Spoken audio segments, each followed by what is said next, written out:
Teman-teman, tahu nggak sih sebenarnya kita memiliki tugas dan kewajiban sehari-hari di rumah loh. Apa aja ya? Mau tahu? Yuk simak video pembelajaran kali ini.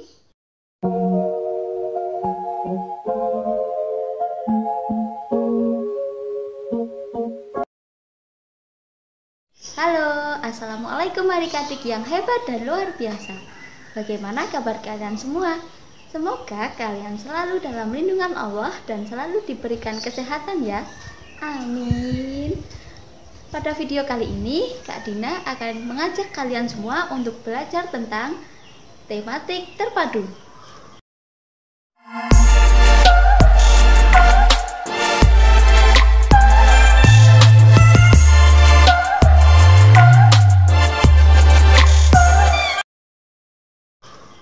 Pada video kali ini, kita akan belajar mengenai mengetahui tugas sehari-hari di rumah, mengenal letak rumah, mengetahui permainan kasti, kemudian mengenal permainan kucing-kucingan, mengenal lingkungan geografis, dan mengenal jenis mata uang. Apakah kalian sudah siap? Yuk simak video pembelajaran kali ini. Nah, teman-teman, ada yang tahu nggak? Apa sih tugas kita sehari-hari di rumah itu? Ternyata banyak sekali tugas dan kewajiban kita ketika di rumah loh. Seperti ketika bangun tidur, kita bertugas untuk merapikan tempat tidur. Selain itu, kita juga bertugas untuk membantu meringankan beban kedua orang tua. Seperti menyapu, mengepel, membersihkan tempat tidur, kemudian mencuci piring, mencuci baju, membantu ibu memasak, dan masih banyak lagi. Selain itu, setiap anggota keluarga di rumah pastinya memiliki tugas dan kewajiban yang berbeda-beda. Misalnya, ayah bertugas untuk mencari nafkah untuk menghidupi keluarga, sementara ibu bertugas untuk mengurus rumah tangga. Tapi ada juga ibu yang bekerja dan seorang anak bertugas untuk belajar dan membantu meringankan pekerjaan rumah. Hal yang harus diingat, kita harus selalu semangat dan disiplin dalam mengerjakan tugas sehari-hari di rumah. Nah, adik-adik, setelah mengetahui tugas kita sehari-hari di rumah, maka kita juga harus mengetahui letak suatu rumah secara rinci loh. Ada yang tahu kenapa? Ternyata letak suatu rumah dapat dijelaskan secara rinci loh. Misalnya, Ani tinggal di Jalan Ki Hajar Dewantara nomor 5. Di sebelah kanan rumah Ani terdapat rumah Ayu. Sementara di sebelah kiri rumah Ani terdapat rumah Doni. Dan di depan rumah Ani terdapat sebuah pos roda. Jadi, teman-teman, letak suatu bangunan itu dapat digambarkan menjadi gambar yang disebut dengan denah. Lalu, denah itu apa ya?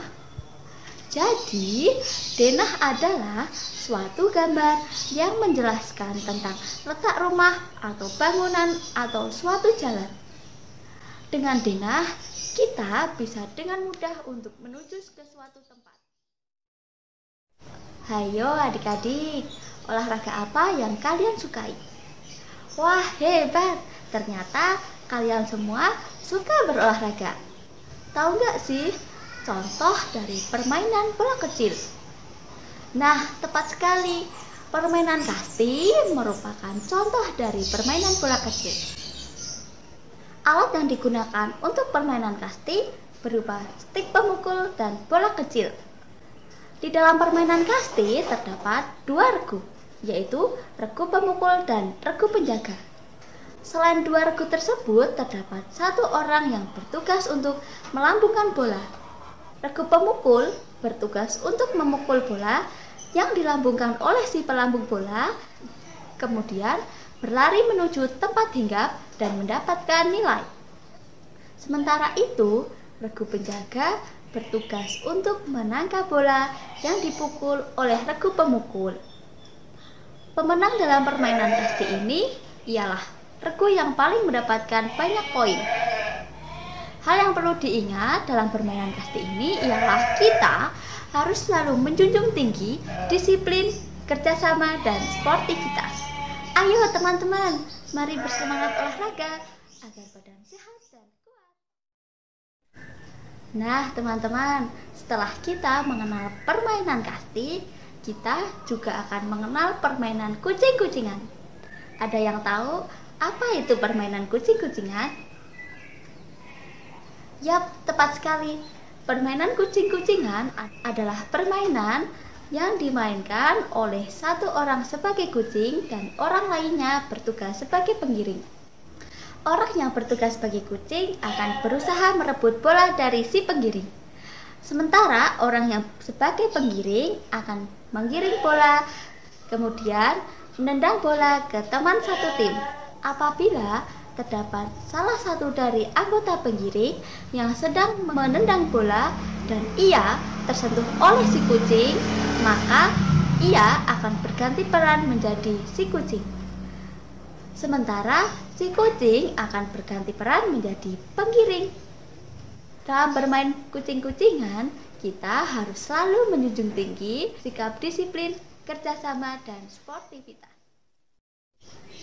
Hal yang perlu diingat dalam bermain kucing-kucingan adalah kita tidak boleh membeda-bedakan teman, karena hal tersebut tidak sesuai dengan sila kedua Pancasila. Ternyata di kehidupan sehari-hari itu terdapat banyak sekali perilaku yang sesuai dengan nilai-nilai Pancasila. Contohnya, pada saat berkumandang azan maghrib, Ani dan teman-temannya segera pulang untuk beribadah. Beribadah merupakan contoh dari perilaku yang sesuai dengan sila pertama Pancasila. Sesama anggota keluarga, kita dianjurkan untuk saling tolong-menolong. Selain itu, kita juga harus mendengarkan nasihat dan melaksanakan nasihat kedua orang tua kita ya. Karena hal tersebut merupakan contoh perilaku yang sesuai dengan sila kedua Pancasila.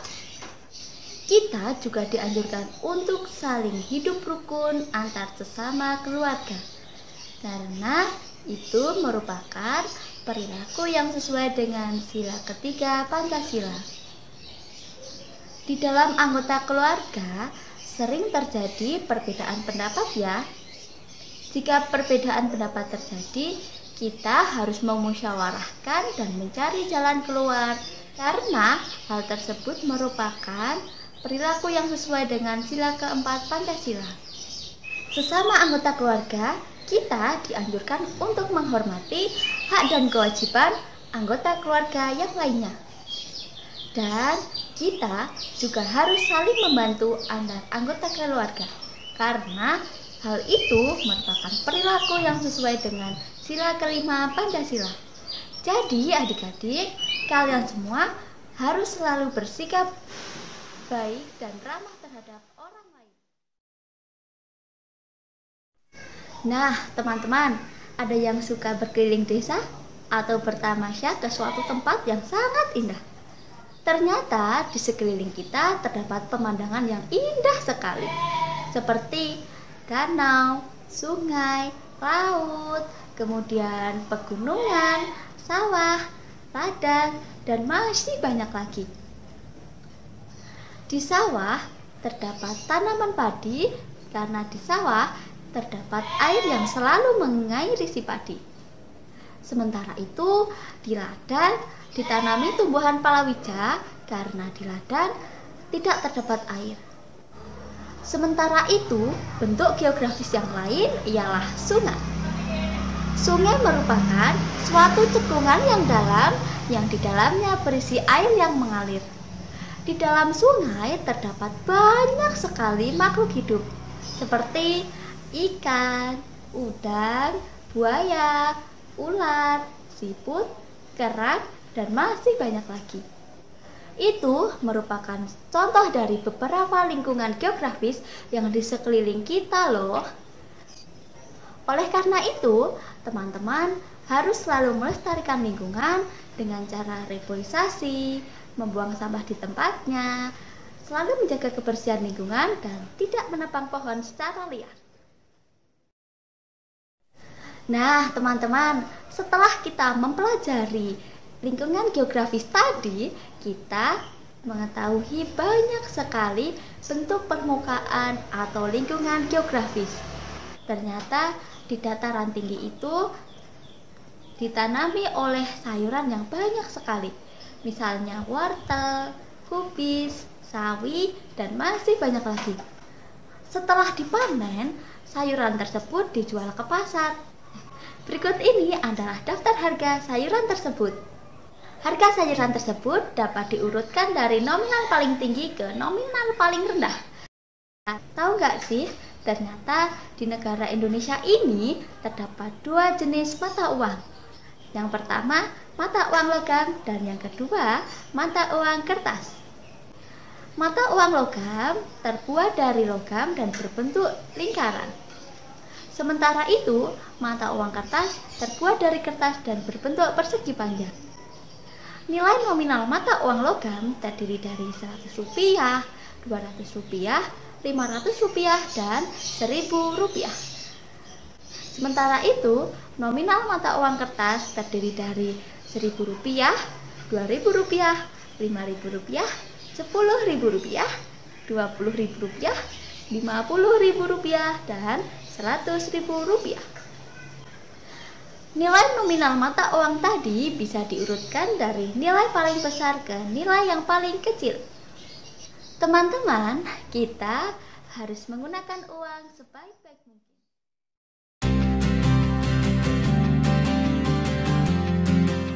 Nah, teman-teman, cukup sampai di sini ya video pembelajaran kali ini. Semoga ilmu yang Kak Dina berikan kepada kalian semua bermanfaat ya. Kalian semua harus giat belajar. Wassalamualaikum warahmatullahi wabarakatuh.